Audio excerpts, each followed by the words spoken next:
Por tomar proteína no te vas a sentir más fuerte. Claro. Por tomar proteína no vas a hincharte. Si el objetivo de la persona es crecer a nivel físico, quizás tenga que encargarse más un poco del entorno, del ambiente y no tanto del deporte en cuestión. Es muy típico ver cuando salen Ajá. de una clase de yoga, como la gente sale súper relajada, sale con otra cara.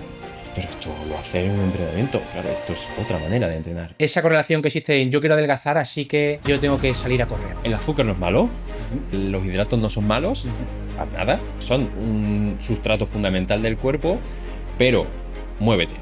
¿Qué dice la evidencia científica para estas personas que quieren adelgazar?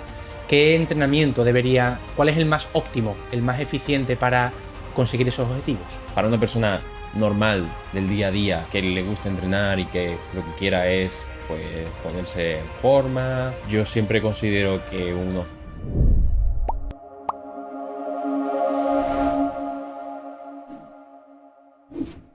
Alfonso, ¿qué tal? Muy buena, tocayo. Así le ponemos fácil a los oyentes tu nombre. Muchísimas gracias por venir aquí a Hábito Cero, una entrevista que vamos a hablar de entrenamiento, vamos a hablar de fuerza, de movilidad, de suplementación. Cuando me pasaste todo tu historial, es una de las cosas por las que estás aquí, porque considero que eres un polímata, es decir, que eres una persona que sabes de muchísimas cosas, que tienes una visión integrativa y eso me parece espectacular. Lo he tenido que apuntar porque tienes un montón de cosas. Graduado en farmacia, graduado en química, estudiante de psicología actualmente, máster en nutrición deportiva, especialista en biomecánica, entrenador de CrossFit y máster en neurociencia terapéutica, entre otras cosas. ¿Por qué has elegido el entrenamiento? ¿Por qué has abierto un centro de entrenamiento habiendo estudiado otras cosas antes? ¿Qué has encontrado en el entrenamiento que no hayas encontrado en la química, en la farmacia, en la nutrición, etcétera? Bueno, a mí me encanta la fisiología, me encanta la psicología y me encanta entender el porqué de muchas cosas. Lo que he encontrado, sobre todo a nivel farmacia y a nivel química, a nivel nutrición, es que es todo demasiado pasivo. Es decir, lo que es el paciente o la persona pasa a un estado mucho más pasivo y no toma parte de su salud. Entonces, al final, pues dedicamos mucho tiempo en buscar el fármaco ideal para mi patología o buscar la comida perfecta para esto que voy buscando y no usamos ese enfoque, creo, activo que nos da el movimiento, nos da el ejercicio, nos da el entrenamiento, que es tan completo, que nos ayuda en tantas cosas y nos hace tomar esa parte más activa de lo que podemos hacer en el día a día, ¿no? Claro. Eres fundador de un centro de entrenamiento, fisioterapia y nutrición Sí. aquí en Sevilla, ETOS se llama, que lleva poquito tiempo, ¿no? Lleva pocos años. 2 años. Dos Bueno, añitos. sí. Yo conozco personalmente ese centro, sé cómo trabajas y eres una persona muy escrupulosa en el tema del entrenamiento y tus compañeros que delegan, ¿no? Nutrición y fisioterapia.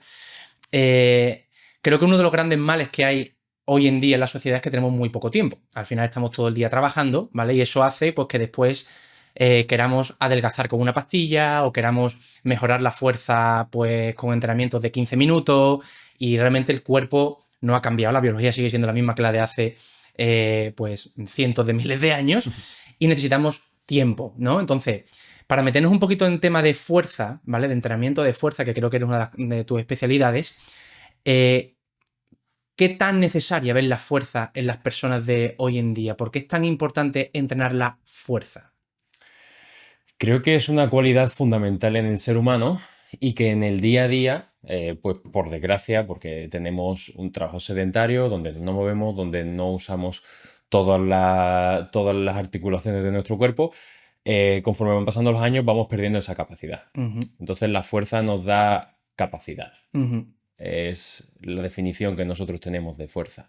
Entonces es como tener una batería y tener la batería, o tener una pila y tener una pila pues a mitad de lo que es su capacidad. Pues al final no podemos expresar todo nuestra energía. La fuerza nos aporta capacidad y luego eso lo podemos aplicar en nuestro día a día. Muy típico, la persona que empieza con nosotros empieza a entrenar fuerza y dice, me noto con más energía a pesar de acabar reventado un entrenamiento, a pesar de acabar cansado, me noto con energía durante el día a día. Pues Eso es, creo, lo fundamental y por eso creo que es tan importante el entrenamiento de fuerza. Y es curioso, ¿no? Porque justo lo que acabas de decir, ¿no? Cuando haces un entrenamiento de fuerza, que ahora diremos qué es un entrenamiento de fuerza, porque a lo mejor una persona no sabe qué es un entrenamiento de fuerza, pero cuando haces un entrenamiento de fuerza y terminas que estás destrozado, y encima si no estás habituado, ¿no? Necesitas como, tu cuerpo necesita ese periodo de adaptación, Ujú. ¿por qué ocurre que a medio y largo plazo, qué ocurre a nivel del metabolismo, a nivel del cuerpo humano, para que a medio y largo plazo tengas más energía? ¿Solo consiste en que tu músculo es más fuerte o qué ocurre en el cuerpo para que tengas más energía después de hacer entrenamientos de fuerza? Bueno, hay un mecanismo fundamental, tú lo sabrás, Ujú, que es la supercompensación. ujú, Entonces, los modelos de planificación de entrenamiento y programación lo que tienen en cuenta es tú provocas un estímulo en el cuerpo ujú, a través de pues, el entrenamiento y ujú, ese estímulo provoca una fatiga y después existe la supercompensación. ujú. Entonces, gracias a esa supercompensación, tienes más energía que antes y esto se aplica a cualquier cosa. La hormesis ocurre en el La cuerpo, hormesis, ¿no? en todos los sistemas que nos podamos imaginar. Entonces, ese patrón fundamental de supercompensación también existe con respecto a la fuerza. Por lo tanto, ¿Y qué es un entrenamiento de fuerza? Porque yo tengo muchos pacientes que vienen y yo les recomiendo, muy poquita gente hace fuerza hoy en día porque no tienen tiempo, porque piensan que su cuerpo va a cambiar y no quieren, o porque piensan que es muy lesivo, ¿no? ¿Qué es un entrenamiento de fuerza? Porque yo sé, a lo mejor una persona que tiene a lo mejor 65 años, 70 años, y yo le hablo de la palabra fuerza, piensa que es coger pesas 70 kilos por encima de la cabeza y volvernos locos, ¿no? Entonces, ¿qué es un entrenamiento de fuerza? ¿Qué necesita? ¿Qué requisitos necesitas para hacer un entrenamiento de fuerza? tu propio cuerpo. Ujú, Con tu propio cuerpo puedes hacer entrenamiento de fuerza. Un entrenamiento en descarga, incluso por una persona lesionada, es un entrenamiento de fuerza. Un entrenamiento con gomas es un entrenamiento de fuerza. Un claro, entrenamiento con barra es un entrenamiento de fuerza. Un entrenamiento con anillas, con TRX, cualquier material que puedas usar o implemento te puede ayudar a hacer un entrenamiento de fuerza. Entonces, creo que tenemos que quitarnos ese miedo del entrenamiento de fuerza implica ir a un gimnasio, ponerme cachas claro. y sudar y estar allí pegando chillidos y un entrenamiento y en realidad es que el entrenamiento de fuerza es moverte, el movimiento. Solamente el movimiento ya implica fuerza porque Claro. tienes que Generar expresar fuerza. resistencia, ¿no? Generar resistencia en el Exacto, cuerpo. tienes que expresar fuerza en la pisada, a la hora de transmitir fuerza al suelo para poder desplazarte. Todo eso es fuerza. Por lo Claro. tanto, Y esto que ahora que hemos metido el tema de personas de 65 años, 70 años, ujú. yo creo que son las personas que vienen con más fragilización, que piensan que tienen espaldas débiles, espaldas frágiles, que vienen con experiencias o creencias de que le han dicho el sistema sanitario, un médico, un fisioterapeuta, lo que sea, de no es que tú tienes una espalda de una persona mayor, cuidado, no te vayas a romper, tienes un tendón roto, tienes osteoporosis y no te puedes mover. Y justo a esas personas son las que más entrenamiento de fuerza necesitan, ¿no? Para sentirse pues más antifrágiles. ¿Qué le dirías a este tipo de personas? ¿Por qué es tan importante entrenar la fuerza para este grupo de población pues que se mueve menos, para este grupo de población que son más mayores y a lo mejor llevan una experiencia en su vida donde no han entrenado nunca fuerza? ¿Por qué es tan importante para este grupo de población entrenar fuerza? Porque, como hemos hablado antes, te da capacidad. Ujú, Las personas mayores en general pues tienen una falta pues, de movilidad muchas veces, tienen esa falta de fuerza. En mujeres es fundamental el entrenamiento de fuerza antes de la menopausia para evitar esa osteoporosis. ujú, Entonces, es muy importante que ellos entrenen fuerza porque la energía que te aporta, esa capacidad de el día a día, no tiene una comparación. Mi TFG en farmacia fue que si, bueno, hablando del entrenamiento de fuerza, ujú, como si fuese una pastilla, sería la más vendida del mundo, es lo típico que se claro, dice. Porque es que no hay nada parecido. claro. Tú vas al médico, te manda un tratamiento y a lo mejor el tratamiento te puede funcionar o no te puede funcionar. Pues Ujú, yo lo que les digo a las personas mayores que les da un poquito de miedo es, vale, pruébalo. Vete a un centro donde sepas que te van a cuidar, donde van a hacer un buen trabajo y prueba un mes. Es que estoy seguro de que en un mes te va a cambiar la vida. Si no has hecho nunca entrenamiento de fuerza, te va a cambiar la vida. Pero claro, tienes que dar ese paso, muchas veces da miedo. Los centros de entrenamiento no nos acercamos a ese perfil de cliente en el que es que necesita ese entrenamiento. Entonces, ven barra, ven disco, ven gente allí sudando y les da miedo, es lógico. Pero lo que les animo es a que le den la oportunidad porque siempre hay un espacio para una persona mayor en un centro de entrenamiento. Ujú. Lo único que necesitan es encontrar el suyo. Es como el psicólogo. Tú vas al psicólogo y hay veces que el psicólogo no te ayuda, el primer psicólogo al que encuentras no te ayuda. Claro. Pero a lo mejor el segundo sí, y o a lo mejor el tercero. Pero al final vas a encontrar tu profesional. Y con respecto al entrenamiento pasa igual. Ujú. Pruébalo, dale la oportunidad durante un mes en un sitio donde sepas que van a tener un entrenamiento individualizado para esa persona y te va, vamos, les va a cambiar la vida. Por mi experiencia, les cambia la vida. Y sobre todo porque el efecto, hablamos de medicación y el efecto, el medicamento siempre tiene un efecto secundario pernicioso, perjudicial, más evidente o menos evidente, pero a largo plazo lo tiene. Sin embargo, el entrenamiento de fuerza, todos los efectos secundarios son Sí, positivos, son positivos. sí. Y es verdad que yo siempre digo que siempre hay un paciente para un profesional y un profesional para un paciente. Es cuestión de encontrarlo, ¿no? Y para estas personas, este grupo de población de más de 60, 65, 70 años, que a lo mejor nunca han tenido experiencias anteriormente con entrenamiento, pues que encuentren esa personalización y ese ambiente cómodo, personalizado, monitorizado por el profesional, que esté con él, que le tranquilice y que no le fragilice, creo que es muy importante. Y hay una cosa que ha sacado que es muy habitual en este grupo de población, mayoritariamente en mujeres, que es el tema de la osteoporosis. Yo me sigo encontrando hoy en día, en el siglo XXI, en el año 2025, y digo mujeres porque la mayor parte son mujeres, que tienen osteoporosis y vienen con su pastillita de calcio. ¿Haces ejercicio? No, no, no. Es que no puedo hacer ejercicio, me han prohibido el ejercicio porque tengo osteoporosis. Entonces, ¿qué es la osteoporosis? ¿Cómo funciona la osteoporosis? ¿Y por qué el entrenamiento de fuerza, bajo mi punto de vista, tú me lo dirás ahora, o corrígeme si me equivoco, debe ser el núcleo del tratamiento de una osteoporosis? Bueno, la osteoporosis es una enfermedad muy ligada al tema hormonal. Cuando perdemos esas hormonas en la menopausia, pues el hueso pierde esa capacidad de recalcificación. Entonces empieza a haber problemas a nivel óseo, de que puede incluso haber fracturas. Lo típico que se dice también de mi abuela se ha caído y se ha roto la cadera. Lo que ocurre Al antes, contrario. se rompe la cadera y se cae por eso. Entonces, el entrenamiento de fuerza, en el entrenamiento de fuerza, lo que también hay que decirle a este perfil de personas es, en el entrenamiento de fuerza no solo entrenas músculos.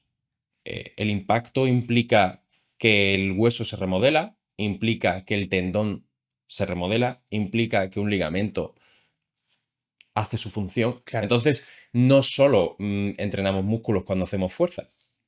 En el entrenamiento de fuerza, para la osteoporosis, es fundamental por eso que estamos comentando. Tú estás sobrecargando un hueso Ujú. que no está acostumbrado a tener más peso encima, por esa hormesis de la que hemos hablado antes. Voy a generar una adaptación en el Ujú. que se remodela. Esto es a largo plazo. No Claro. podemos pretender que en un mes de entrenamiento, si nunca ha entrenado, vaya a haber resultados. Pero nosotros tenemos personas mujeres mayores, bueno, mayores, o sea, 60 años para mí no es mayor, No es pero mayor, pero bueno. una mujer ya con esa Ujú. osteoporosis, que sus resultados en densitometría han mejorado mucho Ujú. gracias al entrenamiento de fuerza. Lo que sí creo que también es fundamental es la introducción de la pliometría. Ujú. ¿Qué es la pliometría? La pliometría son implicación de fases, bueno, de fases de CEA en el que hay caídas, hay saltos, hay aterrizajes, hay diferentes maneras de implicar impacto en el cuerpo Ujú.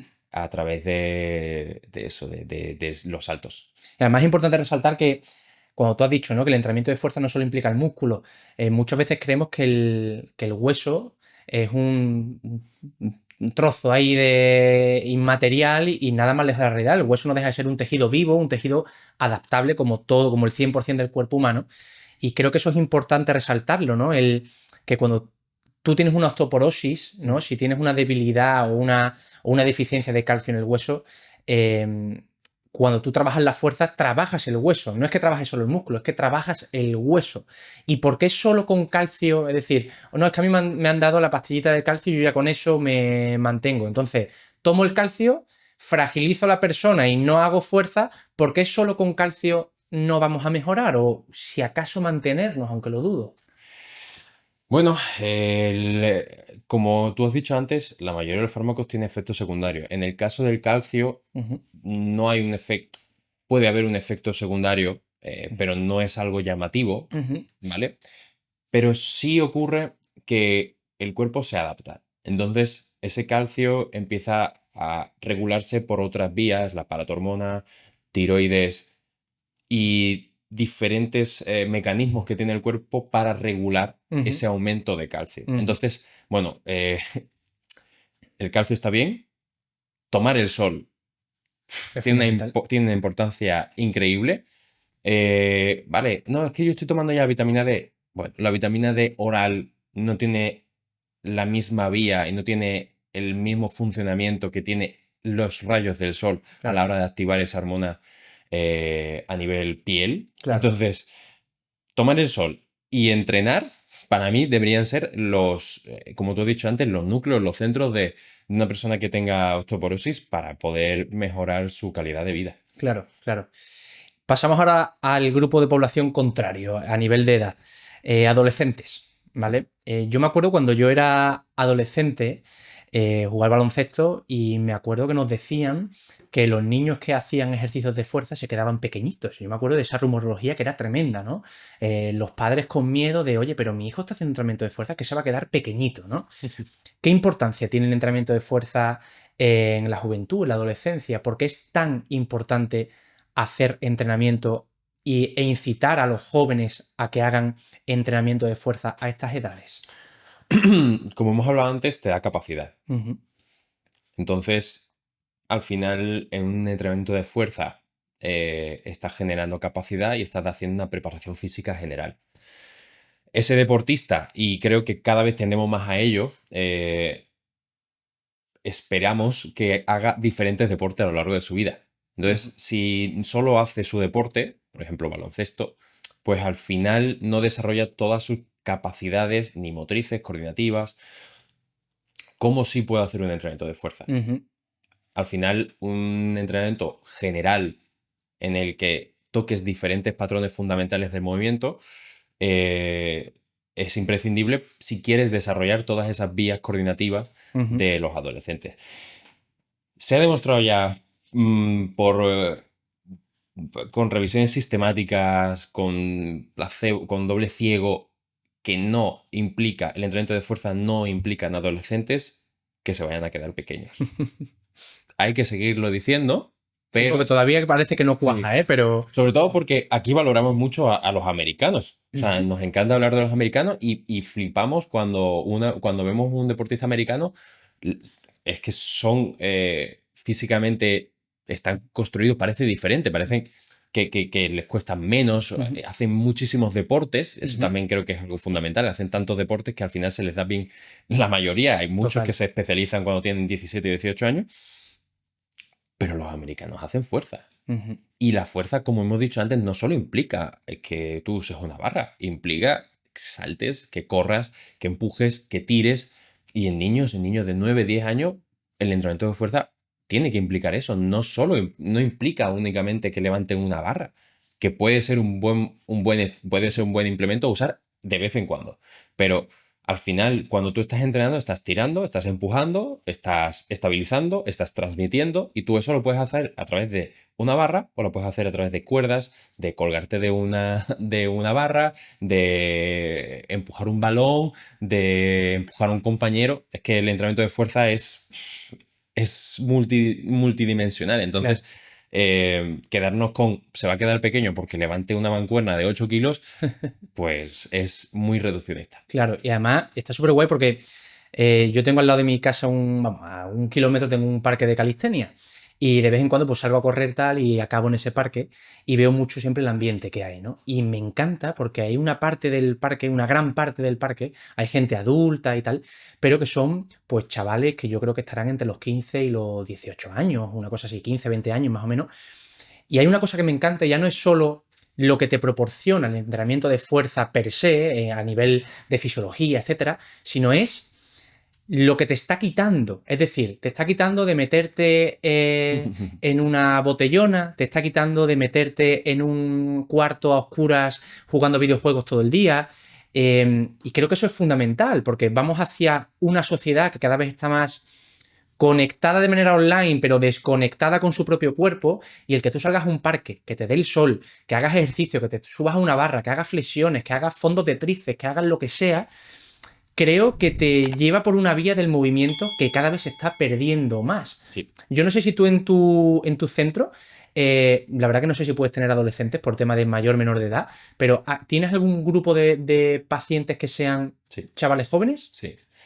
Nosotros tenemos trabajado mucho en el Club Baloncesto Sevilla Ok. femenino, eh, por mi bagaje también allí como entrenador y tengo adolescentes, les hemos ayudado a nivel, sobre todo lesiones.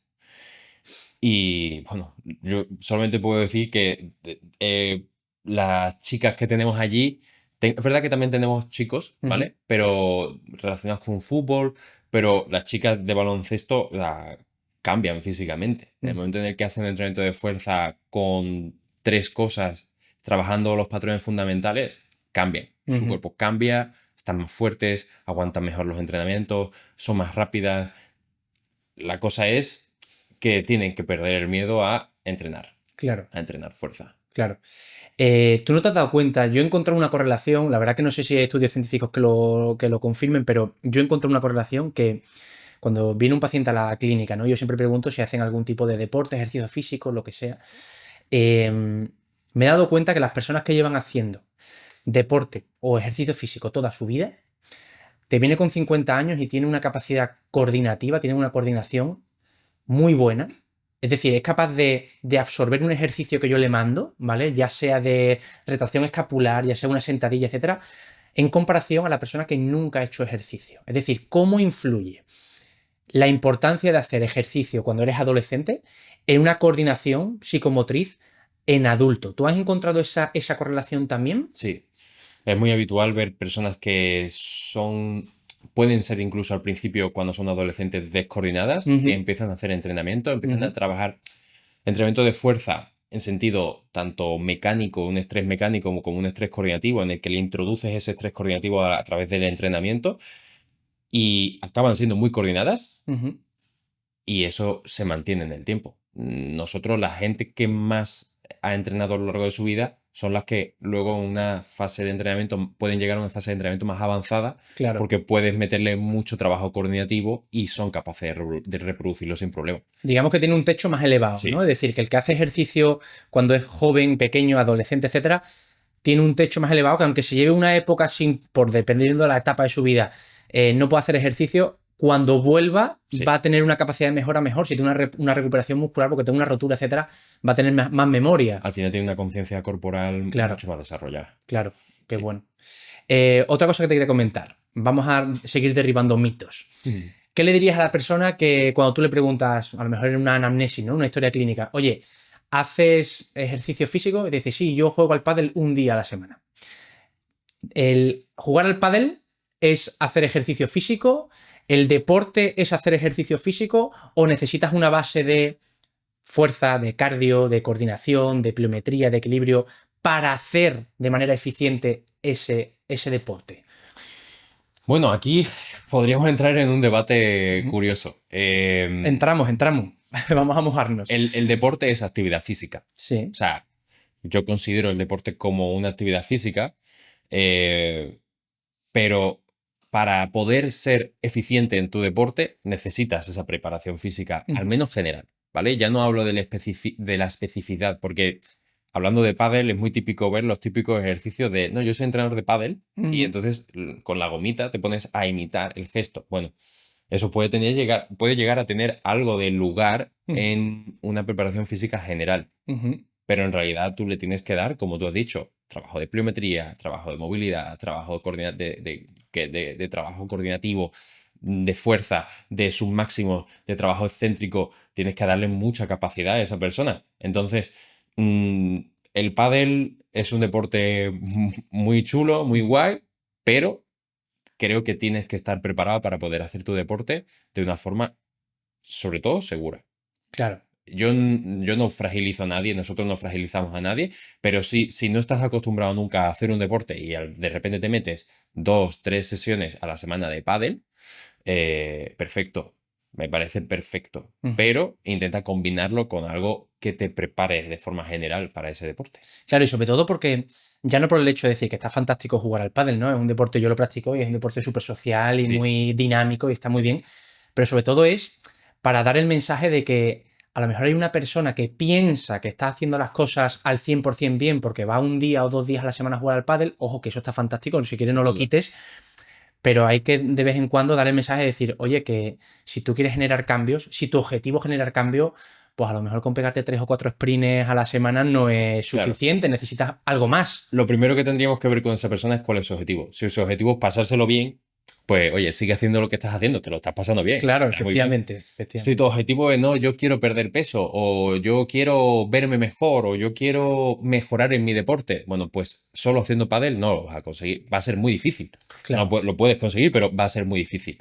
claro. La realidad es que necesitas combinarlo y necesitas. A mí me encanta el generalismo. De hecho, Ujú, me considero una persona que en general tiendo hacia la amplitud, ujú, pero creo que hacer diferentes cosas te ujú. aporta mucho más que solo hacer una. Totalmente. Y además, si vemos a la élite, hablamos del pádel, pero podemos hablar del fútbol, baloncesto, natación, lo que sea.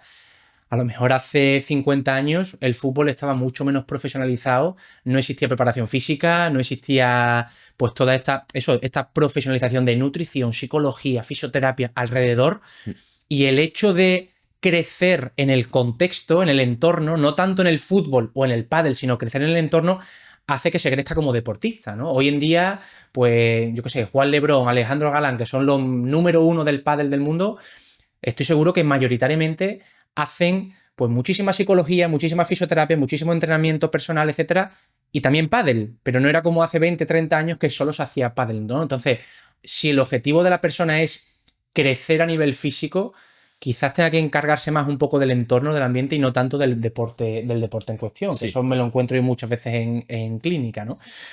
Me gustaría hablar un poquito de tema de suplementación, vale. que es otra de las, no sé si son mitos o no mitos, pero hay mucha gente que entra antes en la suplementación, en la complementación, que en el núcleo, ¿no? Que debería ser el entorno de fuerza, ¿no? Entonces, pues yo hago un día de semana al pádel, pero después tomo mi proteína de suplementación o mi creatina porque me han dicho o escucho en un podcast que esto es fantástico, ¿no? Entonces, cuéntanos un poquito la necesidad de qué es la proteína extra en suplementación, qué es la creatina y en qué momento viene bien suplementarse de esta manera.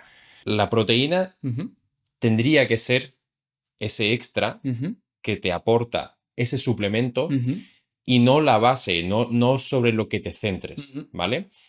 Cuando queremos generar un cambio, pues tenemos que considerar, como he dicho antes, diferentes herramientas. ujú, Y la herramienta de la proteína puede ser una. ujú, Si tu aporte calórico de proteínas es bajito, ujú, pues esa proteína te puede venir bien. Pero si ya estás comiendo la suficiente proteína, pues ujú, lo vas a excretar ujú, principalmente. Entonces, bueno, la proteína para una persona que en general no come mucha carne, no toma mucho lácteo, no toma mucho huevo, puede ser un buen suplemento. ujú. Pero como siempre, tendríamos que ver el objetivo de esa persona. Claro. A nivel creatina, pues cada vez hay más evidencia de que la creatina para todo tipo de población aporta desde función cerebral, o sea, Ujú, ya mejora la función cognitiva, ajá. hasta, bueno, lo típico por lo que se usa, que es mejora del rendimiento, mejora de la masa muscular, mantenimiento de esa masa muscular en un periodo de déficit calórico. Ujú, Los beneficios son increíbles. De hecho, ya se está empezando a hablar de dosis de 20 gramos, que ujú, siempre se ha dicho de una fase de carga, luego se ujú, hablaba de una fase de mantenimiento de 5 gramos y tal. ujú. Ya se está hablando de 20 gramos en personas mayores para mejorar la función cognitiva. Qué bueno. Pues mira, eso no tenía ni idea. Y tú este tipo de suplementación de proteína y creatina, ¿tú le recomiendas vamos a poner, a todos los públicos? ¿O depende, o sea, o siempre tiene que ir con para que sea eficiente esa suplementación de proteína, suplementación de creatina, tiene que ir acompañado de entrenamiento de fuerza, de cardio, de lo que sea. O simplemente tomando creatina, por ejemplo, ya mejora esa función cognitiva, o simplemente tomando esa proteína ya te encuentras más fuerte. ¿Cómo funciona esto a nivel metabólico? Vale. Bueno, la creatina es el primer sustrato energético que tenemos en el cuerpo a la Ajá. hora de realizar cualquier acción. Entonces, para que la creatina cumpla su función, y Sí, ya hablo a nivel muscular, necesitas entrenar fuerza. claro. Sin el entrenamiento de fuerza, no tenemos ese, como he dicho antes, uso del primer sustrato, ¿no? Ujú. A nivel cognitivo, esa mejora sí es como podemos pensar en una típica pastilla de X Ujú. para mejorar el rendimiento académico, ¿no? Ujú. Tanto que escuchamos en la Total. radio.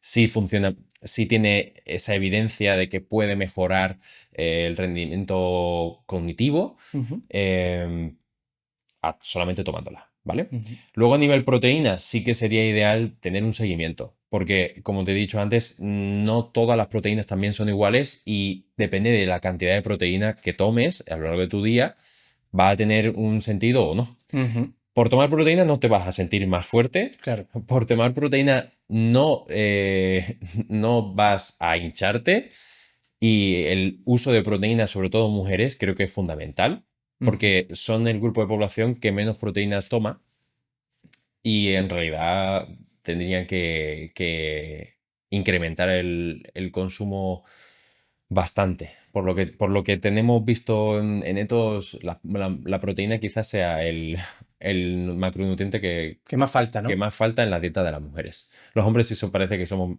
más conscientes. ¿Y por qué crees que puede ser eso? ¿Por qué crees que puede...? A ver, es que yo también lo he notado. Yo también lo he notado. Yo, lógicamente, aquí yo trabajo de fisioterapia, no tengo nada de nutrición, pero me gusta informarme sobre el contexto de la persona, ¿no? Y muchas veces, yo no sé si viene por creencias pasadas de que la carne es cancerígena y que el huevo aumenta el colesterol te va a dar un infarto. eh, ¿Por qué, de dónde crees que viene este déficit de proteína, sobre todo en mujeres? Creo que pasa porque las mujeres históricamente han tenido una necesidad, Ujú.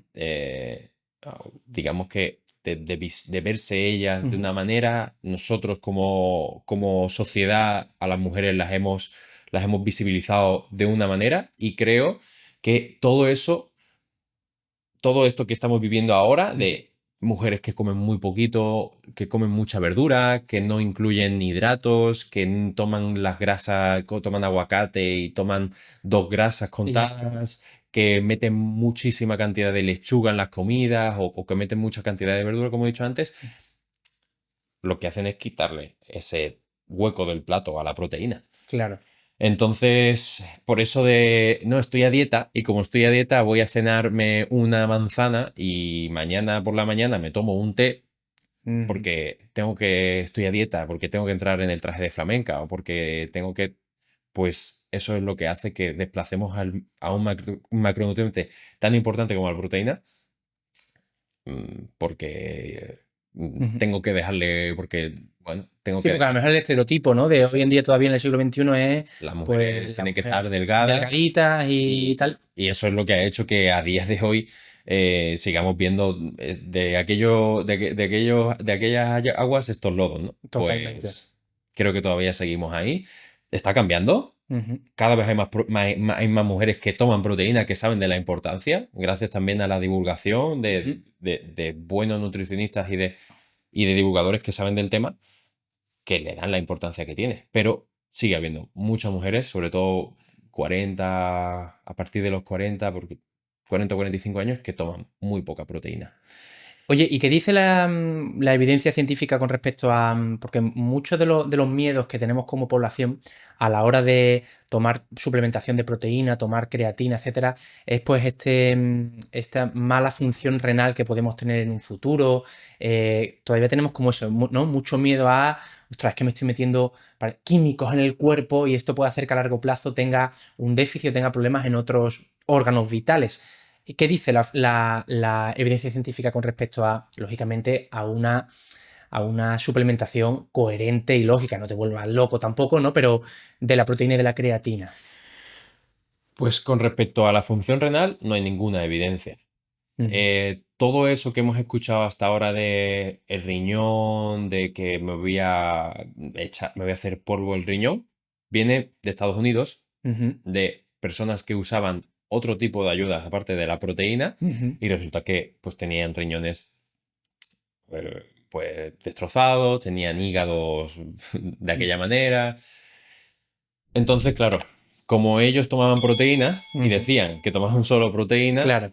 hemos adoptado y hemos escuchado, nos han metido el miedo con respecto a eso. Pero en realidad no hay ningún tipo de evidencia de que ni las proteínas ni la creatina empeoren la función renal. Ujú, Entonces, también quitarles el miedo ahí. ujú.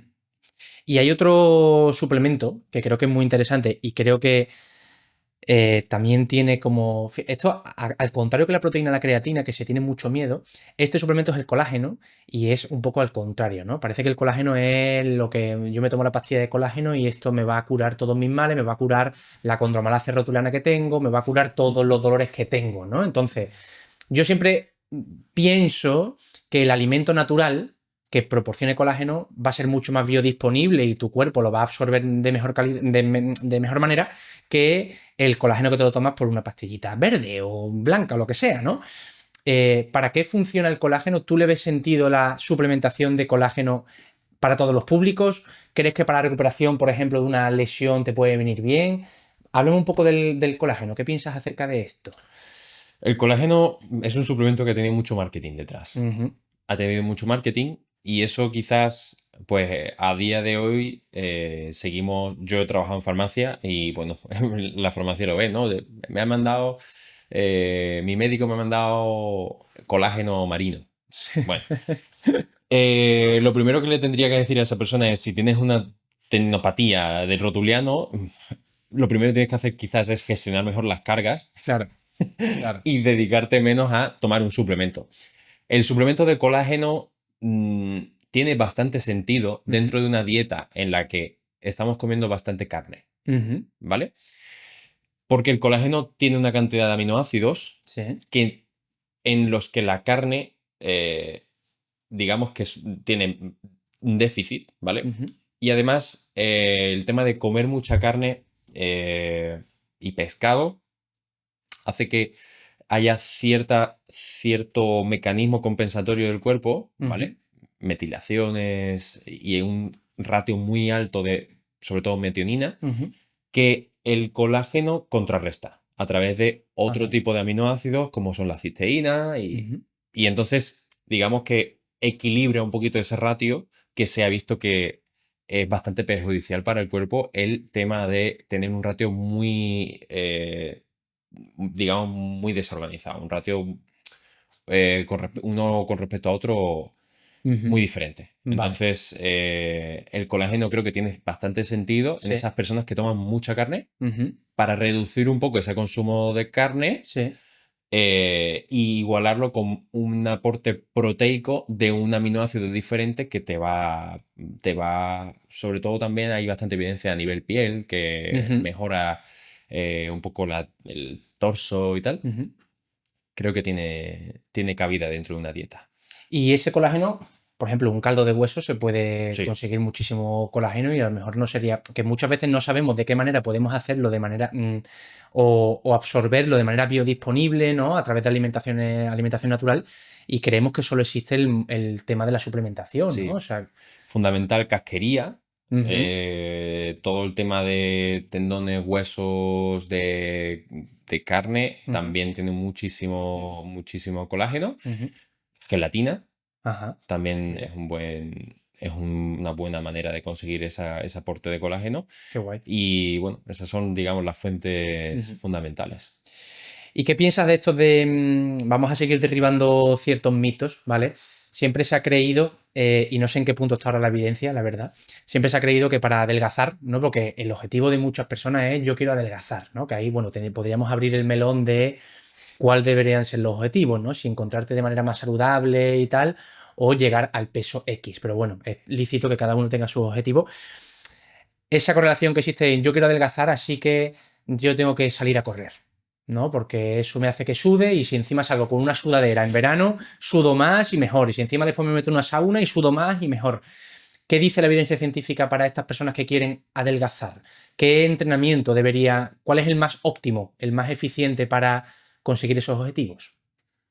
Eh, la evidencia dice que cualquiera, Ujú. tanto entrenamiento de fuerza como un entrenamiento cardiovascular, Ya te ayuda, ¿no? Ya te ayuda. mi opinión es el que te guste, Ujú. el que tú puedas mantener. Claro. Es la actividad física que tú puedas mantener, con la que disfrutes, esa es la tuya y así es como vas a perder ese peso, sí, ese es tu objetivo. Qué interesante. Sí, es verdad que eso te genera adherencia, ¿no? Al tratamiento, al ejercicio, ¿no? Ya te digo yo que puedes tener el mejor entrenador del mundo que si no te gusta lo que haces, no lo vas a seguir. No lo acabas. Igual con la dieta. Ujú, Puedes tener la mejor dieta del mundo y puedes tener el mejor nutricionista ujú. según todas las reseñas de Google y según todos tus amigos, pero si tú no disfrutas lo que te está poniendo y no lo disfrutas comiendo, no vas a mantener esa dieta. Y para este grupo de población que yo creo que no sé qué porcentaje, pero es amplísimo, que es sedentario. Y ya no solo por elección propia de a mí me gusta estar tirado en el sofá, sino porque tiene que estar 7, 8, 9, 10, 11, 12 horas sentado delante de un ordenador en una oficina o teletrabajando, ¿no? Entonces se le complica la hora de pues sacar 4 días en semana de entrenamiento, se le complica la idea de, no, es que me han dicho que tengo que entrenar 2 horas en el gimnasio y yo no tengo tiempo. ¿De qué manera podemos introducir actividad física, ejercicio físico, aunque no sea el más óptimo, ¿no? ¿De qué manera se puede introducir pequeños tips, pequeños hábitos saludables relacionados con el ejercicio a este grupo de población? Se podría enfocar de varias maneras. Ajá. Lo primero que le diría a esas personas es cómprate una goma, te vas, lo pides por internet o vas a cualquier Tienda. establecimiento, tienda, te compras un par de gomitas, una más fina, una más grande y hay 3.000 millones de maneras de entrenar en tu casa con una goma en media hora y es mejor media hora que 20 y 20 es mejor que 10 Más y vale 10 hecho es, que, y 10 es mejor que cero. más vale hecho que perfecto, ¿no? Exacto. Eso sería una manera. La segunda manera sería con snack de movimiento. Ahora está muy de moda. Ujú, Y el tema de los snacks de movimiento es, bueno, pues si tengo que estar 5 horas sentado, pues intenta cada hora, hora y media, estar 10 15 minutos haciendo sentadillas, moviéndote en un espacio, en el espacio que tengas, moviéndote ujú, durante 5 o 10 minutos, lo que ujú, puedas. Y vuelves a sentar. Porque ya si tienes que estar sentado, pues bueno, es una manera un poco de paliar esos efectos negativos de estar todo ese tiempo sentado. ujú. Y luego también hay algo que se pasa, no se le presta de suficiente atención, pero el tema de moverse después de comer creo que es fundamental. Ajá, sí. ¿Y Sí. eso? Em, Aquí podríamos entrar en un debate muy amplio, Ujú, pero hay muchísima, muchísima evidencia de que moverse después de una comida mejora la respuesta glucémica a esa comida. ujú, Atenúa esa curva y no vas a coger peso ni vas a perder más peso si esa curva es más planita, pero en general es una respuesta mucho más larga ujú, con respecto a la insulina ujú. que si comes y sigues sentado durante otras 2 horas. Y te pegas la siesta, ¿no? Sí. A lo mejor. Entonces, 15-20 minutos después de comer, moverte un poco. Sí, darte un paseo, hacer Exacto. alguna serie de ejercicio básico, ¿no? Que se puede Sí, hacer en cualquier lado. fundamental. Fundamental. Y estos picos de que me habla, estos picos de. Que al final hablamos mucho de nutrición y de fuerza porque creo que está íntimamente Sí. relacionado, lógicamente. Estos picos de glucemia, ¿por qué son tan. O por qué pueden ser tan peligrosos a largo plazo si hay continuamente picos de glucemia? Porque me imagino que un pico de glucemia no hay ningún problema. Al final tú te tomas unos hidratos, frutos, un arroz tal y cual y no pasa nada porque tengas ese pico, ¿no? Pero si se mantiene a largo plazo, ¿por qué este entrenamiento de fuerza o este entrenamiento básico, un snack de movimiento, mmm, disminuye, ¿no? Atenúa un poco esa curva, ese pico de glucemia y por qué es tan importante? Eh, si estamos todo el día sentados, digamos que nuestro cuerpo no necesita esa glucosa en sangre. Claro. Entonces, el movimiento lo que va a hacer es, va a activar ciertos receptores de glucosa que tenemos en la célula, Ujú, va a usar esa glucosa para usarla como energía y van a abrirse esos receptores de glucosa que van a permitir la entrada de ese sustrato en las células. Ujú. Por lo tanto, va a disminuir esa respuesta glucémica tan elevada que podemos tener y durante tanto tiempo Claro. que el perjuicio o lo que puede llegar a provocar si esto lo mantenemos durante mucho tiempo Ujú. es la llamada resistencia a la insulina, que al final, a lo largo del tiempo, es una diabetes tipo 2. Una diabetes. Entonces, el azúcar no es malo, Ujú. los hidratos no son malos, Ujú. para nada. Son un sustrato fundamental del cuerpo, pero muévete. Sí, digamos que se le tiene que dar una correlación Sí. biológica, ¿no? Es decir, que hay que saber de dónde venimos, ¿no? Que si tú comes es para tener energía, si tú comes y no te mueves, tienes un excedente de energía que se almacena en grasa, me imagino, en el cuerpo, ¿no? Se almacena de diferentes maneras y Ujú. claro, no es solamente el tema de la grasa, es Ujú. que puede llegar a provocar, como te he dicho, una resistencia a la insulina Ujú. porque tu cuerpo se vuelve totalmente incapaz de gestionar, de estar todo el rato estimulándose la insulina y tu cuerpo no es sensible. Ujú. Entonces al final nosotros estamos hechos para movernos Claro, y lo que tiene que pasar es que hay que moverse. claro. El problema es que ahora mismo no nos movemos. En el momento en el que nosotros nos empezamos a mover, es que el objetivo que te pongas de pérdida de peso lo vas a conseguir. Necesitas tiempo, Ujú. necesitas un asesoramiento, pero es que estamos hechos para movernos. El problema es que en nuestro día a día, pues hemos perdido esa capacidad. La sociedad te lleva un poquito, ¿no? Al Sí. sedentarismo, ¿no? Aparte, para mí hay una frase que yo, si fuese por mí, me la tatuaba para que todo el mundo la viese. Ujú. Y es, el entrenamiento no es un castigo por lo que has comido, es una celebración de lo que tu cuerpo puede hacer. Ajá, qué bueno. Mucha gente va al gimnasio para castigarse porque ha comido en exceso. Y no tiene que ser eso. El enfoque tiene que ser, tengo energía para entrenar. Claro. Voy a aprovechar esta energía. Es justo el cambio de mentalidad, ¿no? Sí, Giro 200, 180 grados de mentalidad. no puede ser. Es que entonces al final le añadimos una connotación negativa al entrenamiento como un castigo y en realidad es un premio. Esto lo puedo hacer porque tengo energía en mi cuerpo disponible. Entonces, a la gente la tenemos muy concienciada y con ese bagaje negativo del entrenamiento, cuando en realidad es que es una celebración. Es que lo que tú puedes hacer con tu cuerpo es una celebración Claro. y hay que disfrutar de ello. Entonces, bueno, ese cambio de mentalidad creo que todavía está por llegar. Totalmente. Y uno de los grandes males, como hablábamos antes, que es el sedentarismo, creo que es muy interesante el tips que has sacado, ¿no? Esa pequeña perlita del snack de movimiento. Yo recuerdo antes que tú ibas a las empresas y te encontrabas el típico cartel, ¿no? De cómo aprender a sentarte, ¿no? Apréndete a sentar, espalda recta, el ordenador lo más alto posible para que no mires hacia abajo, los brazos apoyados y aquí quédate 8 horas sin moverte, ¿no? Y ya está más que evidenciado, corrígeme si me equivoco, que el problema no es cómo te sientes, es el tiempo que te llevas sentado, ¿no? Tú puedes estar en la posición, entre comillas, correcta, que si te llevas 8 horas sentado así, sigue siendo un sedentario, ¿no? Entonces, yo ojalá e insto, estimulo a las empresas que nos estén viendo, a las personas que dependan de ello, que cambien esa pegatina y que cambien ese típico papel de ergonomía postural por muévete cada 45 minutos. Incita a tus trabajadores a que cada 45 minutos hagan 10 sentadillas y 5 flexiones. Y no es más que eso, que si manteniendo en el tiempo, ¿no? Ese pequeño hábito, esa microacción genera una macro transformación a largo plazo, ¿no? Y creo que esos gimnasios de movimiento son fundamentales, la verdad. Sí, la ergonomía es otra industria. Total, total, total. Entonces hay mucha industria detrás de la ergonomía y hay mucho dinero. Entonces, bueno, yo no creo que haya una postura perfecta. Al final la postura es cómo tu cuerpo gestiona esas fuerzas internas y externas y es el resultado. Pero es Total. algo estático. Entonces, pensar que porque yo tenga los hombros hacia adelante y estoy escribiendo en un portátil, estoy mal, bueno, pues entonces sería tan fácil como ponernos un corsé.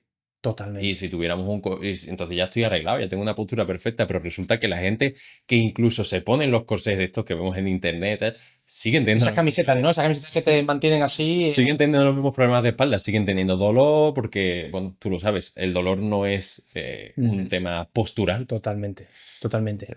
Y vamos a hilar, pues mira, esta falta de movimiento con entrenamientos que favorecen esa movilidad, ¿no? Ya hemos hablado un poco de la fuerza.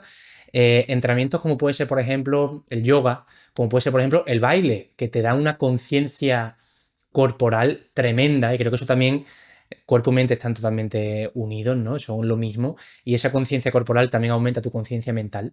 ¿Qué opinas de este tipo de entrenamientos que a lo mejor no son tan eficientes a la hora de la resistencia, de la fuerza, que ya hemos hablado de todos los beneficios que tiene, pero son muy óptimos y muy eficientes para pues esa conciencia de movimiento, para el moverte, sobre todo para personas que no se mueven durante todo el día, ¿no? ¿Qué beneficios tiene ejercicios como el yoga, ejercicios de movimiento, de conciencia de movimiento? Creo que es un trabajo muy, muy interesante, complementario al entrenamiento de fuerza. Ujú, Creo que el yoga, de hecho en nuestro centro tenemos yoga porque lo considero fundamental, ujú, eh, aporta esa conciencia corporal. Aparte, lo que provoca también es una bajada del arousal. Es muy típico ver cuando salen ajá, de una clase de yoga, como la gente sale súper relajada, sale con otra cara. Pero esto lo hace en un entrenamiento, claro, esto es otra manera de entrenar. claro. Entonces, bajar ese arousal, bajar ese tono y ese estado simpático, ese tono simpático ahí siempre activo, pues nos ayuda un poco a también mejorar esa movilidad. Porque, Ujú, bueno, al final, ahora está muy de moda el modelo expansión-compresión del cuerpo. ujú. ¿Eso qué es? El modelo expansión, bueno, lo que se considera es que el cuerpo al final es un cubículo donde entran y salen fluidos Sí. a nivel respiración. Entonces, Ujú, bueno, ese modelo expansión-compresión eh, lo que insta es a que a través de la respiración podemos conseguir mejoras, bastantes mejoras ujú, a nivel movilidad. ujú, Entonces, el yoga es una manera de conseguir, al final es esa forma de respirando, cómo llego a rangos donde antes no llegaba, solamente ujú. a base de respiraciones y de conciencia corporal, de sentir esa postura, de estar incómodo, pero a la vez sentir que estás trabajando. Y yo, por ejemplo, hablando un poquito antes de ergonomía, Sí, personas que tengan dolor de espalda, sí. lo La considero, mayoría.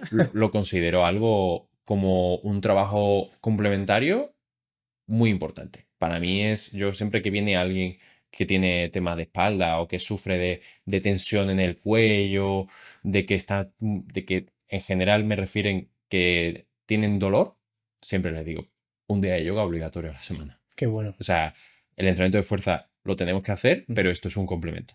Y además, como yo creo que como iniciación a personas que no están habituadas, no tienen este contacto directo con o no han tenido ese contacto directo con el ejercicio, creo que para perder ese miedo al movimiento, Sí. ¿no? Que hoy en día existe muchísima kinesofobia, el miedo al movimiento, ¿no? De, no, me tengo que agachar, pero sin doblar la espalda, sino doblando las rodillas, ¿no?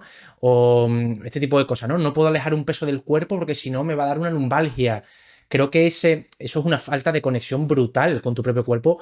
Volvemos a lo de siempre, por creencias erróneas, por autopercepción errónea de nuestro cuerpo. Creo que esa iniciación del ejercicio con el yoga puede facilitar después una apertura hacia, ostras, ya me encuentro mucho mejor, ya he perdido el miedo al movimiento, vamos a empezar a meterle un aumento de resistencia, ¿no? ¿No Sí, piensas? sí.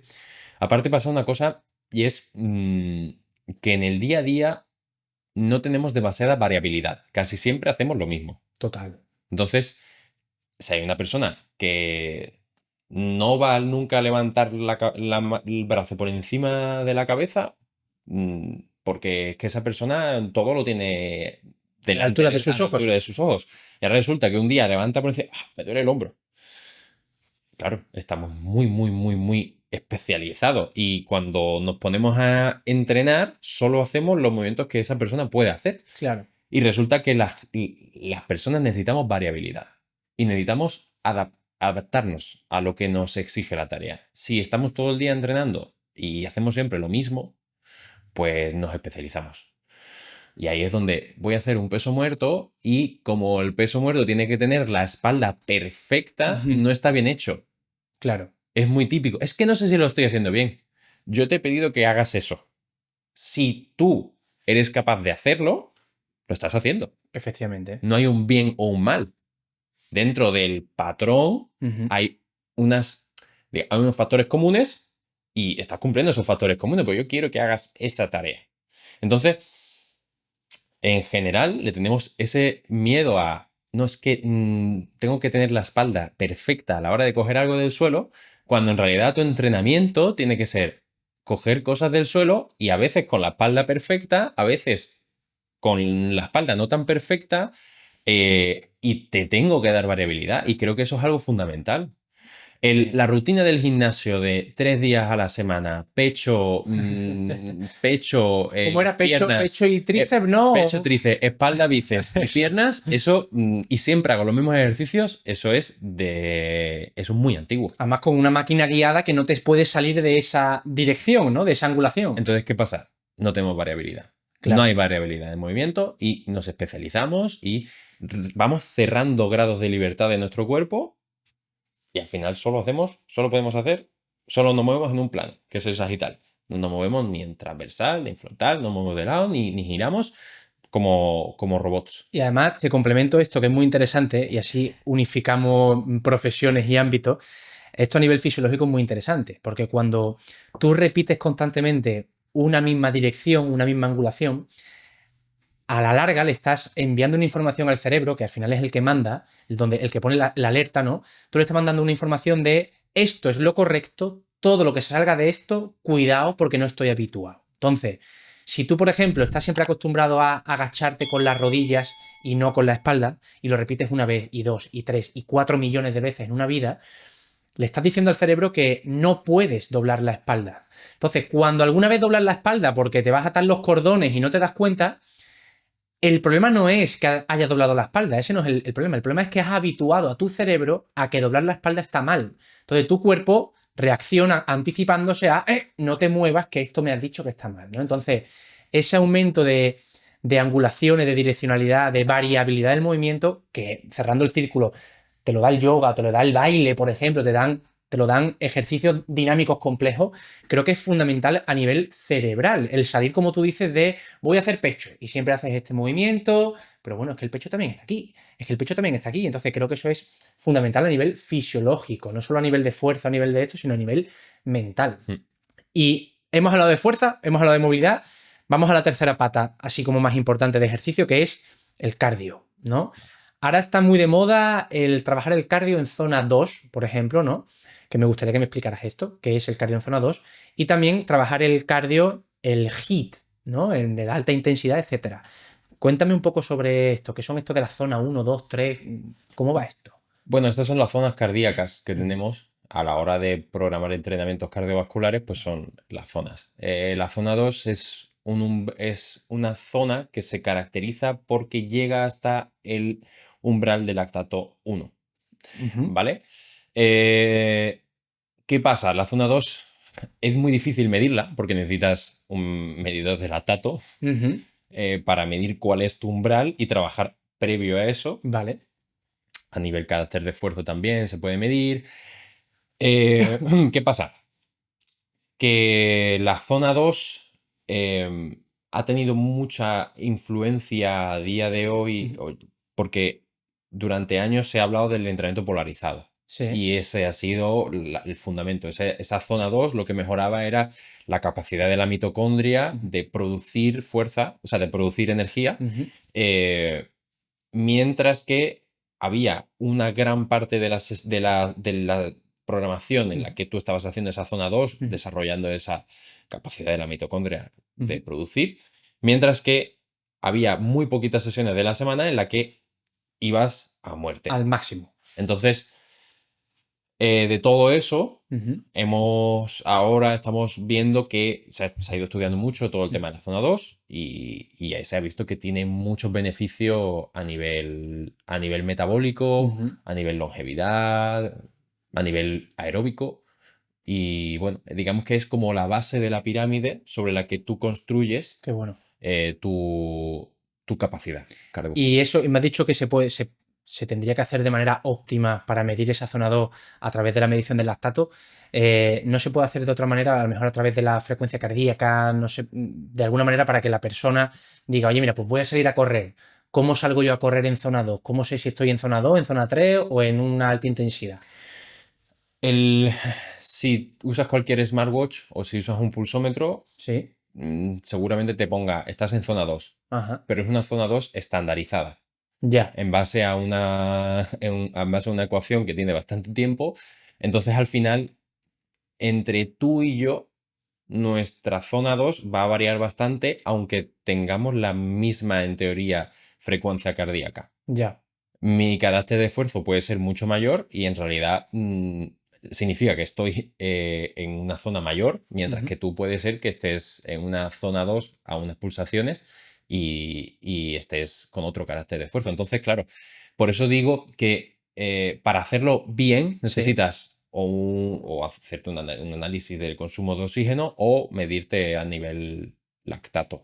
Y como cuando me hablas de esfuerzo, Ujú. ¿no? Que creo que puede ser un parámetro que aunque no sea el más eficiente del mundo, Sí, es el que se eh, usa. claro, cómo se usa. Es decir, qué tiene que sentir la persona, más o menos, para saber que está en una zona 2. Tiene que sentir que puede mantener una conversación ¿Sí? fluida, ¿Vale? pero que la persona que la está escuchando la conversación sepa que está haciendo ejercicio. Es Digamos decir, que una persona sale a correr, imagínate que salen dos personas a correr, ¿no? Estas personas pueden estar hablando, pero se nota que hay una sí, cosa así, zona 2. Si sales a correr solo, me centraría en respiración nasal. que puede respirar con la nariz. Sí, que puedas respirar todo el rato por la nariz. Porque Vale. bueno, lo que hemos hablado antes, la respiración está influye mucho en tu tono simpático parasimpático. Entonces, si tú estás respirando constantemente por la boca, estás diciendo al cuerpo, estás diciendo al cerebro, estoy en estado de alerta, Ujú. mientras que si estás respirando por la nariz, le estás transmitiendo al cerebro Tranquilidad. tranquilidad y esa relajación. Bueno, al final estás haciendo deporte, pero ese tono simpático no se activa, por lo tanto, te puede Qué ayudar. interesante. Pues esto creo que nos viene muy bien a mí personalmente porque nunca sabía cómo. Yo cuando salgo a correr, yo salgo a correr y siempre tengo la sensación de que tengo que sentirme muy. Pero es verdad que si bajo un poquito el ritmo, aumento el tiempo, pues esa eficiencia de mitocondrial, ese aumento de Sí, la energía creo que es fundamental. Está guay. pruébalo. Yo te diría que un mes y medio metiendo bastante trabajo en zona 2 Sí, y un ratio 2-1, incluso 3-1 de zona 2 con respecto a alta intensidad sí. y vas a ver unas diferencias brutales. Qué guay. Brutales. Qué bueno. CrossFit. Vamos a meternos aquí en el mundo del CrossFit. He visto que eres entrenador de CrossFit, nivel 1. El CrossFit tiene mucha animadversión. Hay gente que lo ama porque yo lo he consumido y es como un poco sectario, ¿no? Hay como un ambiente muy. La verdad que es un ambiente muy guay, ¿no? Porque te encuentras con una pequeña tribu, ¿no? Que quiere hacer lo mismo que tú, etcétera. Pero también la gente piensa o cree, ahora tú nos dirás, que es muy lesivo, ¿no? Entonces, eh, ¿qué es el CrossFit? ¿Y por qué crees que existe esta animadversión en el CrossFit? Bueno, el CrossFit es una metodología Ujú. eh, en la que se hacen ejercicios multiarticulares a alta intensidad con una gran variabilidad. Se introduce el entrenamiento de fuerza junto con el entrenamiento cardiovascular y bueno, pues se hace un mix y digamos que en una hora sientes que has trabajado de todo. Hasta ahí vamos bien, ¿no? O sea, Sí, esto hasta está bien, ahí, ¿no? claro, en Esto está bien. teoría es genial. ¿Qué pasa? Como metodología, Ujú. como todas las metodologías, es cerrado, es opaco. Tú no puedes, si tú haces, No es personalizable. no es personalizable y si tú no cumples con todos los aspectos que te dice CrossFit, no estás haciendo CrossFit. Ya. Entonces, el CrossFit como metodología para personas que ya llevan tiempo entrenando y que quieren hacer algo diferente o quieren aprovechar el tiempo porque no quieren estar mucho tiempo entrenando, porque, bueno, quieren darle otro, Ujú. como hemos hablado antes, quieren hacer algo diferente, creo que es una metodología divertida que aporta y que te permite hacer cosas diferentes. Ujú. Para todo el mundo, no es. No creo que una persona que nunca ha entrenado, que nunca ha tocado una barra, que quiere empezar a entrenar fuerza, lo ideal es que llegue a una clase y se ponga con una pica a simular hacer un snatch. Porque ese día toca snatch. Ya. Creo que no es la manera de introducir la fuerza a esa persona. Esa persona tiene que generar una base de entrenamiento. Y a partir de esa base del entrenamiento, ya le sacamos punta. Pero como Claro. hemos hablado antes, necesitas una base. Entonces, a mí la metodología CrossFit, como te he dicho antes, me gusta, es divertida. No creo que sea para todo el mundo. Creo que hay mucha gente que se lanza a hacer CrossFit que no tiene esa capacidad y al final, como no tiene la capacidad, acaba lesionándose. Y también creo que hace falta que haya más gente que haga las cosas diferentes sin tener que decir que hago CrossFit, pero puedes hacer algo diferente y Ujú. puedes usar cosas de CrossFit que te gusten y Claro. puedes no usar cosas de CrossFit porque es que esto no me gusta. O sea, CrossFit no deja de ser una marca. Claro, pero como marca, ellos han desarrollado su metodología. Claro. Entonces, tú vas a un centro y hacen CrossFit y tú, ¿qué esperas? Ver a 20 personas entrenando, algunos sin camiseta y barras al suelo y gente cuando acaba el entrenamiento tirada en el suelo. Eso es lo que tú esperas cuando buscas CrossFit. Pero si a ti te dicen hago CrossFit y resulta que es un entrenamiento en el que hay dos personas haciendo un trabajo de estabilidad por encima de la cabeza, hay otro que está haciendo un trabajo de bisagra y te dicen que eso es CrossFit, eso no es CrossFit. Entonces, CrossFit metodología, bueno, Para determinadas para personas, determinada población, quizás un poco más avanzado, seguramente, ¿no? Según para dicen. personas con base, que ya entrenan, que tienen una base de fuerza, que tienen una base de movilidad, que Correcto. tienen capacidad, vale, es una metodología que puede ser usada sin problema. Que de hecho me lo encuentro yo mucho en clínica, tengo muchas personas de CrossFit y yo siempre digo lo mismo. Los dos deportes o las dos actividades físicas que más vienen a clínica es CrossFit y pádel, ¿no? Entonces siempre acaban diciéndonos, no, es que el CrossFit es muy lesivo y el pádel es muy lesivo. Y yo digo, no, el CrossFit es lesivo y el pádel es lesivo si la persona que lo realiza no está preparada para eso, ¿no? Al final volvemos a lo de antes. Si una persona es deportista de élite y juega al pádel, esa persona se va a lesionar muy poco, pero porque está preparada para hacer el deporte que está haciendo, ¿no? Entonces, yo me encuentro mucho en CrossFit y cuando he consumido el CrossFit, cuando he hecho CrossFit, me he encontrado mucho que existe mucha gente con esa base de fuerza. Hay mucha gente que no, mucha gente que ya estoy por darle una tarjetita por decirle, tío, nos vamos a ver pronto, yo creo. Pero es verdad que hay una base importante de gente que tiene esa base sólida de fuerza, pero la pata que más falta, sin ningún tipo de duda, es la movilidad. Sí. Es fundamental. Además, en CrossFit hay mucho ejercicio de agarre aquí en barra, ¿no? Sin embargo, estas personas nunca están trabajando aquí, porque a lo mejor son oficinistas, trabajan aquí, porque como todos nosotros, todo lo hacemos para que sea cómodo alrededor de nuestros ojos. Y ahora llegas a CrossFit y te pones a hacer dominadas aquí.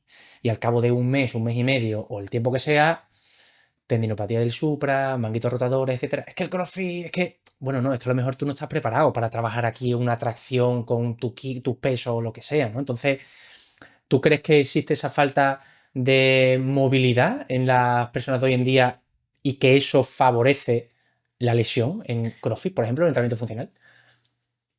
Sin duda, Ujú, pero creo que la razón de todo ello es que no se individualiza. Esas ujú. personas tienen que gestionar, o sea, tienen que tener una gestión de carga adecuada. Y no se tiene. Porque en una clase de CrossFit en la que hay 20 personas entrenando, tú no puedes estar pendiente de esa persona que acaba de empezar y que no está acostumbrada a colgarse. Entonces, nunca se ha colgado y ahora resulta que la primera sesión que hace de CrossFit tiene que hacer 45 dominadas y son pues casi 3 minutos colgados. El tendón le dice hasta luego, ¿no? Esa gestión Vamos, de carga el tendón y cualquier cosa. Esa gestión de cargas es nula. Es nula. Entonces tú no puedes gestionar la carga de una persona que nunca ha entrenado en una clase de 20 personas. Claro. Por eso es una metodología cerrada. Por eso ¿tú quieres hacer CrossFit? Perfecto. Preparación física general. Y construyamos tu base. Y cuando terminemos la base, empezamos a pero a nadie se le ocurra que yo no he corrido nunca y mañana voy y me hago la maratón de Berlín. Eso Claro. no se le ocurre a nadie. Claro. ¿Por qué a la gente se le ocurre, no he hecho nunca entrenamiento de fuerza, me voy a ir y voy a hacer una clase de CrossFit o me voy a meter, voy a hacer 5 días de CrossFit o 4 días de CrossFit cuando nunca he entrenado? Pues claro, a los 2 meses, pues tendinopatía del supra, tendinopatía rotuliana, Claro. dolor lumbar, son las más típicas. Son las más típicas.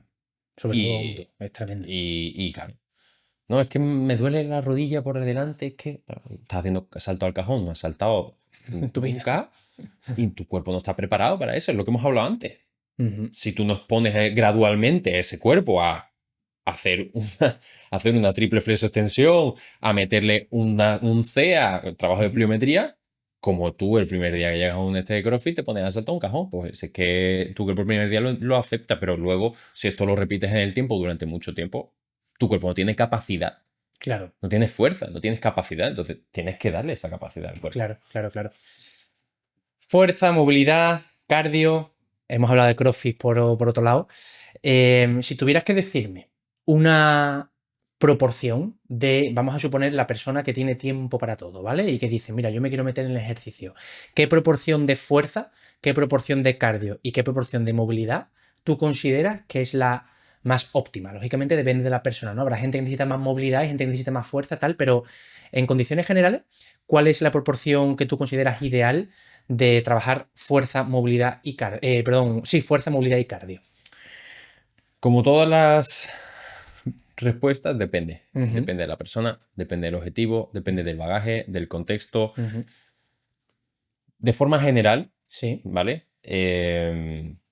Para una persona normal del día a día que le gusta entrenar y que lo que quiera es pues ponerse en forma, que es lo más habitual, yo siempre considero que unos 15 minutos de movilidad, preparación al movimiento son fundamentales. Ujú, Trabajamos esa parte más de necesidades a nivel individual de esa persona, ujú. que pueden ser, pues, tengo una falta de movilidad del hombro y voy a hacer un trabajo por encima de la cabeza, pues te preparo. Luego el trabajo de fuerza para mí tendrían que ser, pues, un ratio de casi 3. Es Mm, decir, si hemos trabajado 15 minutos de movilidad, 45 tienen que ser de fuerza. ujú. Y luego con 10-15 minutos de trabajo cardiovascular Se consiguen cosas. vamos a ir muy bien. O sea, al final hemos pasado a introducir, casi a hacer todo el trabajo que se puede hacer en un entrenamiento, en una sesión. ¿Se puede apretar? Sí, puedo introducir, puedo intentar meter el trabajo cardiovascular junto con el de fuerza, trabajo concurrente, tal. Pero, digamos que como una pauta general, creo que 15, 45, 15. ¿Y a nivel semanal haría la misma proporción? Es decir, vamos a suponer 3 días de fuerza, modelo utópico, ¿vale? 3 días de fuerza, uno de cardio, uno de movilidad. Si vamos a hacerlo suelto o sí. Sí, Sí. qué bueno. Vale. Nosotros desde Hábito Cero hemos creado una biblioteca virtual, ¿vale? Que la gente puede acceder a través de la descripción y todo esto, ¿vale? Donde hay un mogollón de libros, ¿vale? Y además se van actualizando continuamente. Libros que a mí me han ayudado, autores que a mí me han ayudado a aumentar un poco la percepción de la salud, de no verlo tan personalizado, ¿no? Y tan focalizado, sino a tener un ambiente un poquito más holístico, más global, más integrativo, que creo que es una de las cosas más importantes, no tanta especialización, sino más globalidad.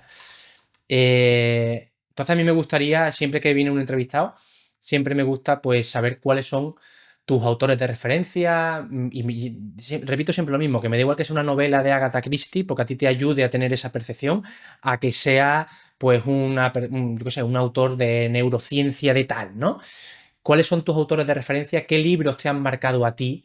Que tú digas, tío, estos libros yo los recomiendo a nivel general porque me ayudan a tener esta visión holística integrativa que tú tienes, por ejemplo. Creo que uno de los que más me han influido ha sido Amplitud de Ujú. Epstein. Range, ¿no? Que se encuentra por Range en ahí, ¿no? inglés. La verdad es que es difícil encontrarlo a día de hoy en Yo español. no lo encontré, yo Físico. me lo tuve que leer en el libro digital porque no lo encontré. A mí me encanta el físico y no lo encontré Sí. el esto, pero a mí yo también lo he leído y me gusta mucho. Es un libro espectacular. Creo que a nivel, eso, conciencia de lo diferente que puedes llegar a hacer las cosas, las diferentes formas que hay de llegar siempre a un sitio, esa visión fuera de la caja, creo que es increíble lo que te Ujú. aporta el libro. También como todo, es cómo tú te enfrentas a ese libro, Claro, si es tu momento, sí, pero bueno. Luego también Antifrágil de Taleb. vamos dos de dos, ¿eh? Los dos son de mis libros favoritos. Y luego hay un autor muy reconocido de neurociencia que se llama Antonio Damaso, que tiene diferentes, ¿vale? Tiene muchos y creo que es un autor que hay que leer.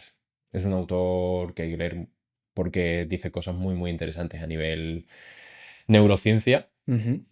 Eh, Creo que me quedaría Con con esos. esos, sí. Decirle a la gente que tanto Amplitud como Antifrágil lo van a encontrar en la biblioteca esta que comento, que está en nuestra página web, porque son dos libros míos de referencia. Y Antonio Damaso no lo conocía, así que le echaré un vistazo. Etos, tu centro, ¿dónde se te puede encontrar? ¿Redes sociales que tienes? ¿Cómo se puede contactar contigo en el caso de que alguien lo necesite? ¿Cómo te pueden conocer? Pues nos encontramos en el polígono Guadalquivir, Ujú, en Gelbes, ujú, la carretera que va a Coria. ujú, Estamos en la parte frontal, se nos puede ver de la carretera. Nuestras redes son etos_salud en ujú. Instagram. Y bueno, por Google también, si ponen etos salud y rendimiento, aparecemos como ficha y nos pueden Entrenamiento, escribir. fisio y nutrición. Son los. Entrenamiento, fisioterapia y nutrición. Sí, Qué bueno.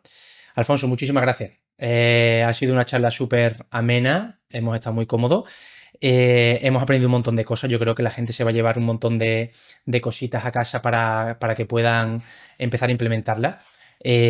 Así que ojalá nos veamos en un futuro aquí otra vez en el mismo escenario, porque eso significará que las vale. cosas nos van muy bien. Así que muchas gracias por tu tiempo. Gracias a ti.